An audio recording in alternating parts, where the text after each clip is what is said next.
Welcome to the Metal Prognosis. My name is Lee, and on today's video, we are going to be looking at the Savage Drive pedal. Now, to describe what this is, because I've used this in a couple of videos, but more as a special guest or a surprise appearance. So we're going to do a video where we kind of highlight this and look at it a bit closely, and for it to finally be the center of attention. So before I explain what it is, I'm going to talk about what it isn't, which in a roundabout way is kind of explaining what it is. So if we look at two other pedals here, like the Behringer Heavy Metal pedal or the Vintage Overdrive that we have here by Joyo, these pedals here are distortion pedals. As soon as you turn them on, you get a distortion sound straight off the bat. So if you're running clean, this will make it nice and dirty. Pretty straightforward, pretty simple.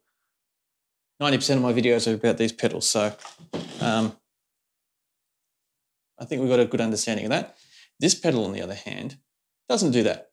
If it was clean and you've turned it on, you'd get a slightly different sound, but you wouldn't get a distortion sound. What this is a pedal I like to feel, that's the best way to describe it. It's an enhancer. It enhances your already good sound. So if you've got a distortion sound, this will boost it and make it sound a lot better. Better, different. I like to think better because I've used this a few times now, but you might want to reserve your judgment till after you hear it turned on.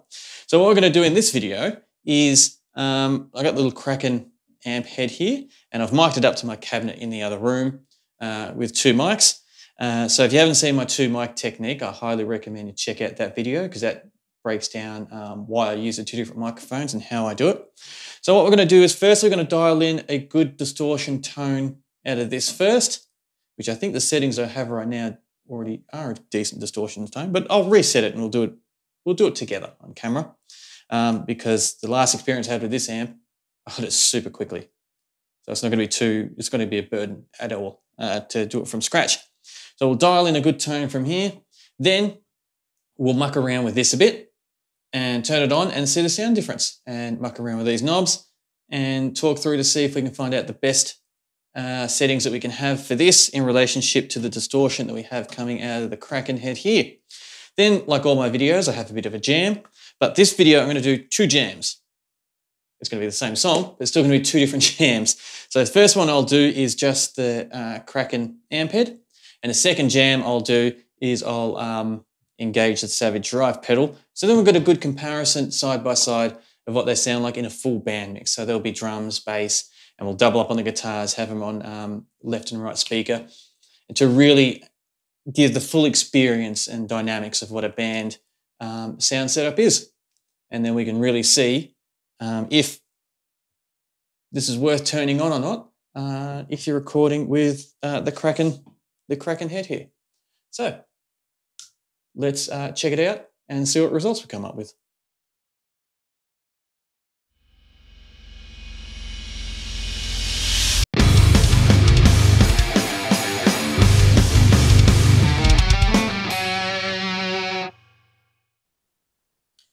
All right, now we have Piper here. Not she's important for the video, but she loves being in them. Got everything set up. So I've got everything here. So let's first turn, not down to 0 with the EQ, but do them. Yeah, all that's down. So I'll reset that fully. Oh, thank you, Piper. I've decided to go with my 8-string because 7-string, sorry. I'm going to go with my 7-string. So I pick going. Here it is. Because as soon as we get lower tones, it's a lot harder to control them. So I thought this would be a really good test to see if we can get a good clean tone with the deeper tuning, because this is tuned down to G. So normally, if I plug it straight into an amp, it gets a little bit muffled straight off the bat. But I know this amp handles the lower tuning really well. So let me just make sure the cat hasn't hit the camera.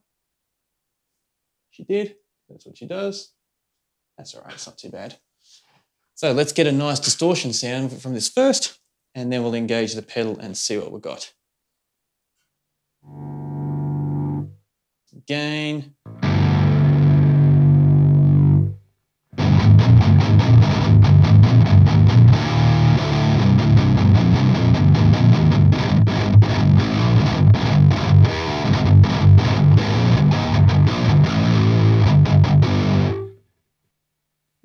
gain.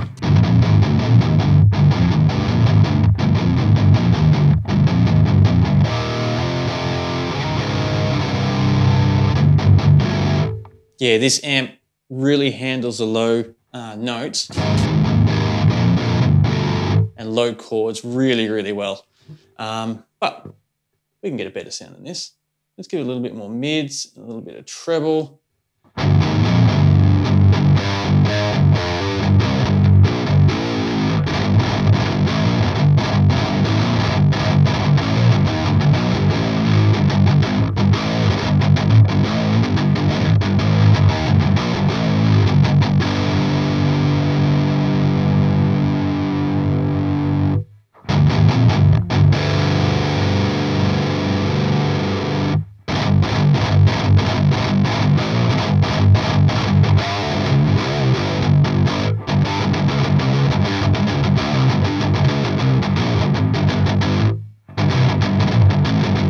Stumbling over notes there. Remember the golden rule, if you're chasing tones, doesn't matter if you make a mistake, just keep, the only thing that matters is the tone.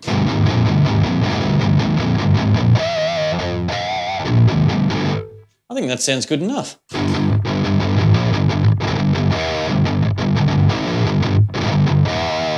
Yeah, I might actually bring the pedal in now, because that's sounding...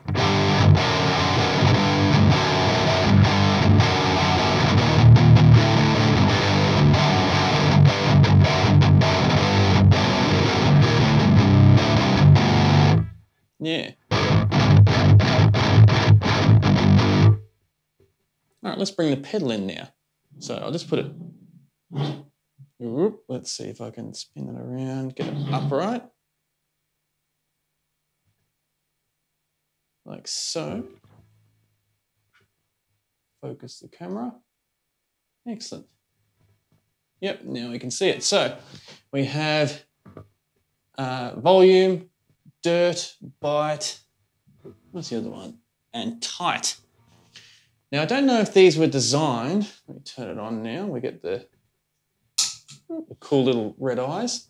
I don't know if this was designed for low tuning or not, this pedal, but it definitely, from my experience, has worked amazing with lower tuning. So let's just start off with keeping everything at noon and see what we get, and then we'll work from there.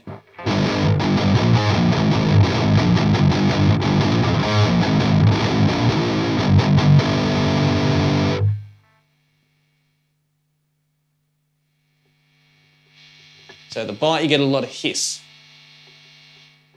So when always chasing tones and work with pedals, there's always that one major question when a situation comes up like this. Is the sound, what's the right way to word it? Is the sound a lot better with the hiss, or is a compromise not worth it?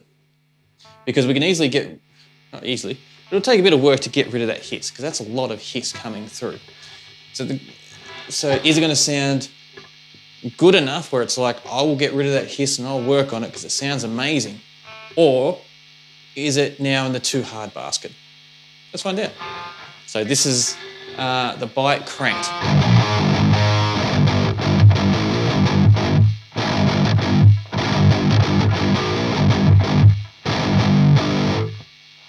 Dial it back.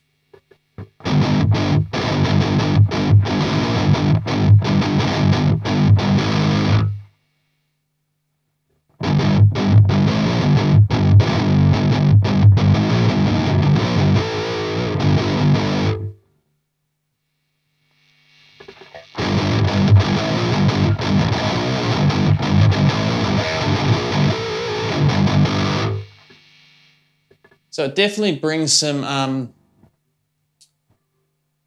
top-end enhancements to it, which sounds pretty cool. But I don't know if it sounds that good to have to cater around that much hiss. So let's see if we can bring it in later. Let's see what a bit of dirt it's going to bring.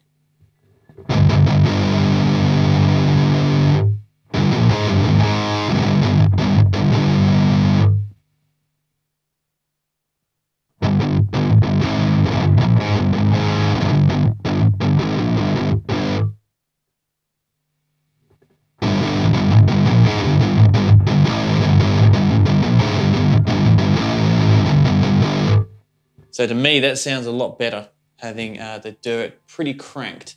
Actually, let's crank it all the way.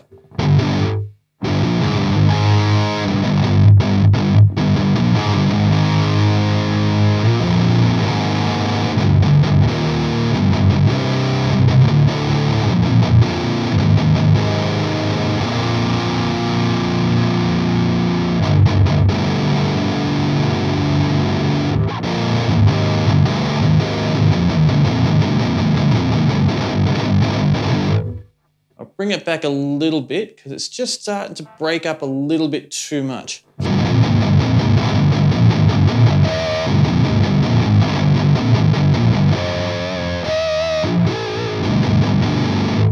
That's a little bit better. So now let's look at the bite. Give it up.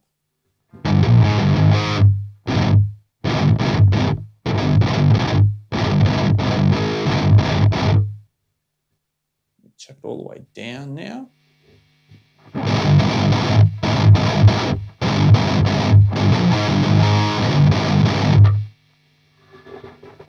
So, oh, sorry, I said the bite. The tight.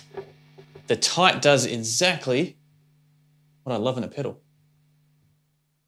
which is it makes everything nice and snappy. And a lot of rhythmic stuff that I like to compose,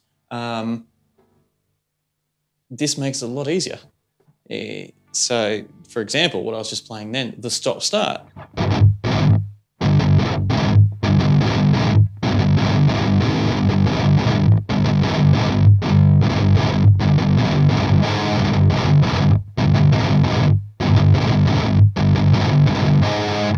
If we play that without the tight,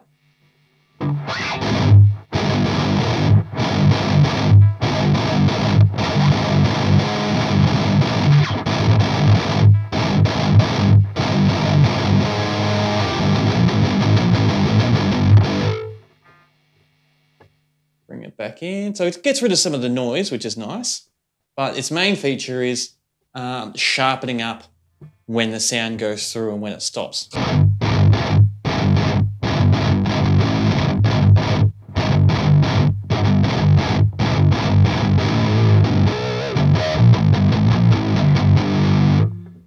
Yeah, all right, so now I've got that on.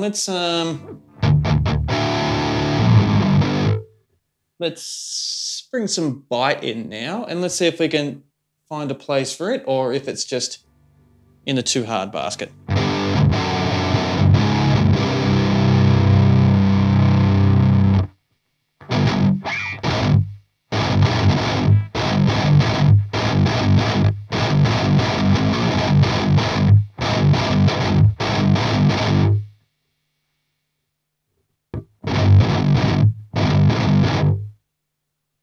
I like the bite. I'm definitely going to keep it in.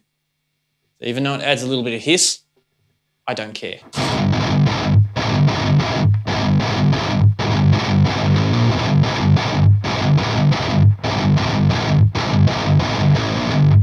It just adds a lot more aggression to it. And bite, which that's what they've called it. So I don't disagree with them.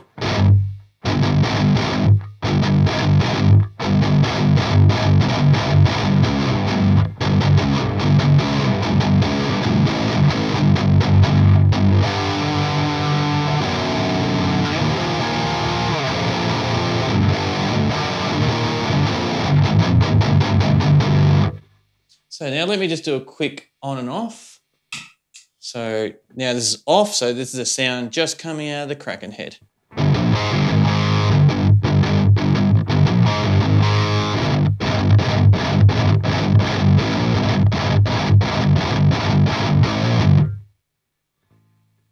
Back on.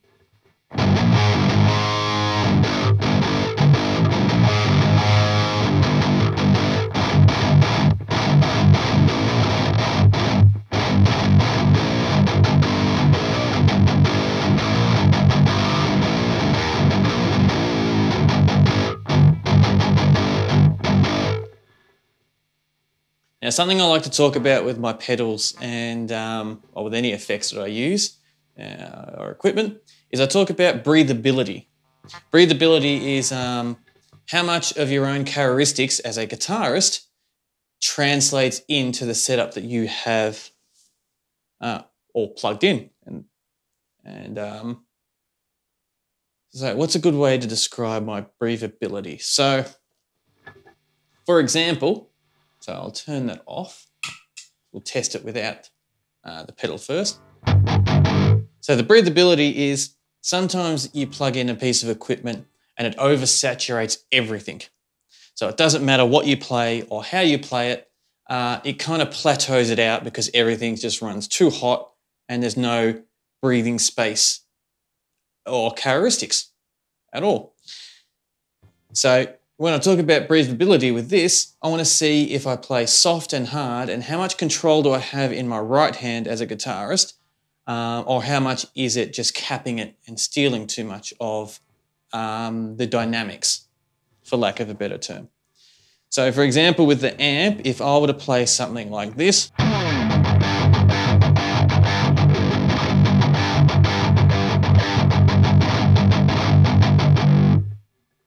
so that's sounding pretty decent.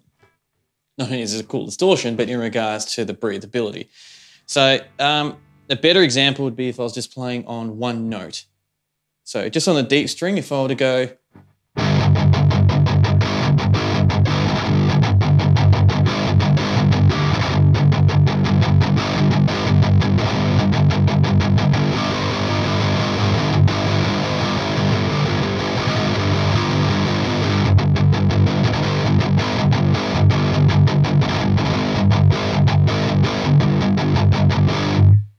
so you can come up with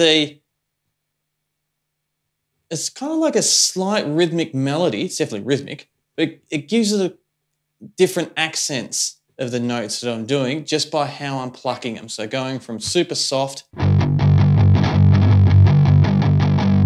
building up to be a little bit more aggressive.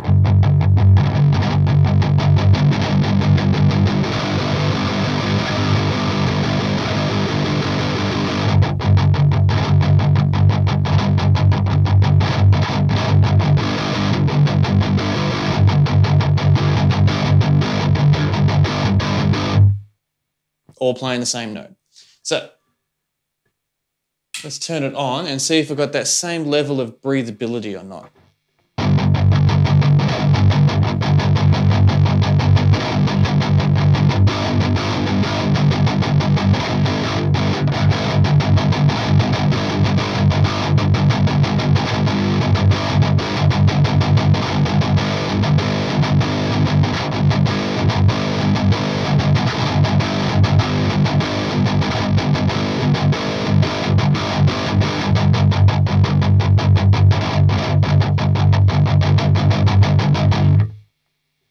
So I've still got a bit of breathability, but it definitely does take some away.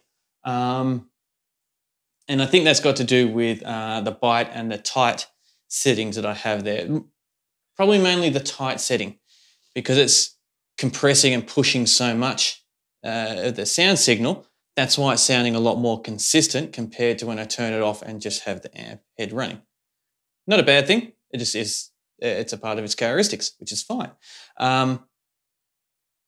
But there is still some breathable room there, just not as much as when I'm just going straight through the Kraken head. So I think that's enough babbling and playing for now. Definitely not enough playing. What I'm going to do is I'm going to turn off the camera, record a song twice, one with the pedal off and another one with the pedal on, and then so you can hear it side by side with a full band mix of drums and bass. And doubling up on the guitars, and then we'll have a chat about it afterwards and see if we think the Savage Drive is doing better or doing worse. We will find out. And I hope you enjoy all my jams I do in all my videos, but especially this one. So yeah, sit back, put some headphones on if you've got some, because you'll be able to hear it a lot better. And yeah, we'll have a chat about it afterwards. So you'll be enjoying the song in about 4 seconds. And I'll see you all on the other side.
time for my final thoughts on the Savage Drive.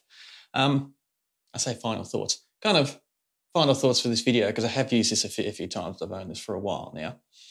So unlike my other pedals, like my metal to the pedal videos where normally it's the first time opening it and trying it, this is not the case. So still want to talk about it though, because I still have my feelings about it. So let me run through all the different things, little knobs here. So the dirt we had cranked pretty high and that worked out really well. This is going to be really hard to find different ways on how to describe what they've labelled because they've labelled them really, really well. So I don't think I'm going to try to fight it. I mean, what have I got to prove? Yeah. So the dirt on here did add a really nice amount of dirt to the mix. Volume, didn't really touch volume because we didn't need to. We had good levels coming in the studio there, so that was fine. The bite, we found a nice equal medium just below halfway, so just below 12 o'clock there, because when we added too much, gave a little bit too much hiss and unwanted noise. But definitely it's worth having a bit of bite in there because that really helped the sound. But I think one of the most impressive features on this pedal is the tightness. The tight that we had, yeah, it's cranked fully, really helped control the sound and really home it in so you can play a lot sharper and a lot more precise. Especially on my 7-string, that can be pretty hard to control sometimes, the unwanted noise that normally comes from that. So yeah, I felt like this pedal really helped rein it in, which was amazing. So now talking about the difference between running through the Kraken, having this turned on or turned off. So the first thing I've thought after recording and listening back with just the Kraken head, so with this turned off, so I'll just put it out of sight, out of mind. So just using the Kraken head, I felt like a lot of the deeper notes, especially in this low tuning, got lost within the bass guitar and the drums. So they weren't as defined and as easy to identify while listening to it. Kind of just all mushed in a little bit too much and got lost. Especially with the third section of the song, where it goes a little bit fast, a little bit stop-start. I felt like just having the amp, not that it didn't keep up with it, but it wasn't as sharp and as punchy, I think is the best way to describe it, compared to when I turned on the Savage Drive to play it. Especially in that last section, it really popped, really made that last section pop with the guitars and really added a lot of aggression, I think is the best way to describe it. This really just boosted, not only just boosted the signal, because it is a form of boost drive, but it definitely added a bucket load of aggression on top of what was already pretty cool coming out of the Kraken head here. And I also feel like it definitely brightened it up and got rid of a lot of the low tones or the muddier frequencies and cleaned it up nicely. And I could definitely notice that also while I was playing. So while I was playing it, I could hear myself a lot better. And yeah, any accented notes really stood out head above the water using this pedal compared to when I had the pedal off, just running through the Kraken amp. Now, by all means, as a disclaimer, I'm not saying the Kraken head is bad. This is a really good amp. I love using it, and the distortion sound you get from this is pretty amazing. But with this, as an assistant, it just well, as I describe these, I use these as enhancing tools. And that's exactly what it did. It enhanced the already good sound that we had out of the Kraken to the next level. So it did its job, which is great.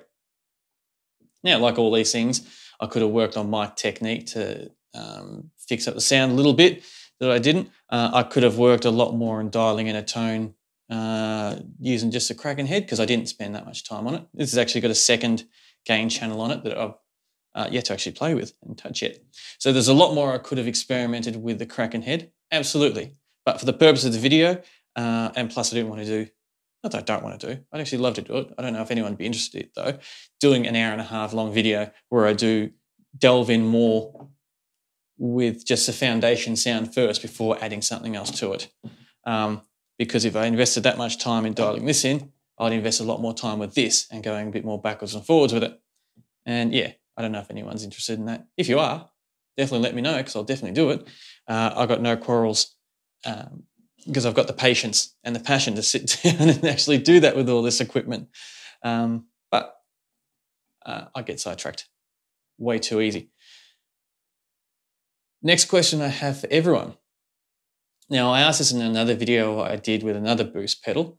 And I'm pretty much going to ask it for a few other videos I'm going to do with not so much just boosting pedals, but enhancing pedals, pedals that I view as just enhancing the amp head and speakers that you already have, compared to a more,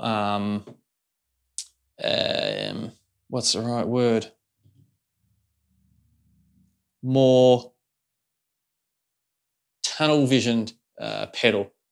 That's not a good description. Hopefully you get what I'm saying. For example, if you're using like an echo or delay or distortion pedal or phaser or a chorus pedal, anything like that where it's very specifically going to extremely change your sound and modify it, where this polishes it, for lack of a better term. So I was going to ask this question for all these pedals, these enhancing pedals, getting back on track. Because these pedals aren't, definitely this one. It's not a bad price, but it's definitely not the cheapest. So there's an argument in the community whether or not you should invest more money in just a better amp head, or amp head should be more responsible for getting your sound 100%, and you shouldn't need one of these type of enhancing pedals. You should just be able to get 100% out of the amp head.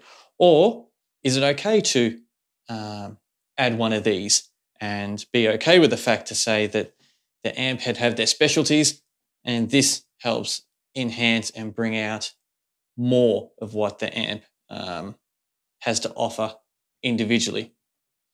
Because yeah, it's your money and it's important where you spend it. And yeah, I'm curious to know. So with the example that I gave today with the two different recordings of the songs, one with the pedal on, one with the pedal off, how did you feel?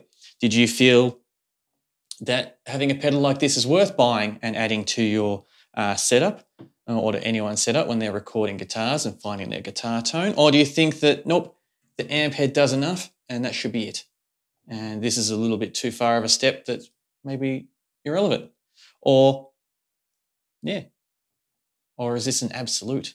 Do you think that amps do not offer enough with modern day guitar tones, or cater enough around modern day guitar players so they need one of these? Is this more of a need than a want? Yeah, definitely keen to hear your opinions of it. So in saying that, I will do my sign off. Whether this video is in the foreground or the background, I absolutely appreciate your company and joining me on this conversation. Not just with this Savage Drive and Kraken head, but with all my videos that I do. So I'm definitely keen to hear your thoughts in the comment section below. And also too, if you want to talk about other things not related to this video or about music in general, please go to my Facebook page where you can communicate with me there as well. Because I'm on there a lot, posting up new videos and different photos, mainly of my cat mucking around with my music equipment, but also other pedals and equipment that I'm getting in to get a bit of sneak peek of what will be coming up in the next following months. So yeah, please like and subscribe to this video. Let anyone you know that might be interested in these type of conversations and might enjoy watching videos like this that I make. And until next time, please stay safe.